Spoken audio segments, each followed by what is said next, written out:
నాన్నగారండి వినాయకుడికి పూజ చేసిన డబ్బులు అందరూ దొంగిలించారండి.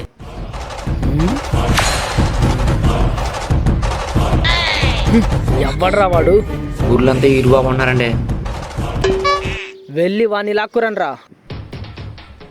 ఎవరు నాకు అర్థం కూడా చెప్పు చెప్పు. ఏయ్ పక్కకు పో. డబ్బులేం చేసావురా? ఏం డబ్బులా? అంతా వైన్ షాపులో అయిపోయిందిగా. ఊరందరికి ఏం చెప్పాలరా? తాగుడుపోతాడా? చోయ్, అది నా డైలాగ్ రా. నువ్వు చెప్తే ఎట్లా? నువ్వా నేను పెద్ద మనిషినే? సారీ అయ్యా. వైన్ షాప్ దగ్గర తాగుబోతులు అందరికీ 10, 20, 30 సాయం చేశా. అందులో నీ కొడుకు ఒకడు మ్యాన్సోల్ పాటలు పుల్ బాటలు తీసుకుని తెంకెళ్ళాడు. అదంతా అప్పుడండి. ఇప్పుడు నేను మారిపోయానండి. 11 అవుతుంది. సమయం మించిపోతుంది. గుడి తలుపులు మోసేస్తారు. నేను వెళ్ళాలి. టాటా.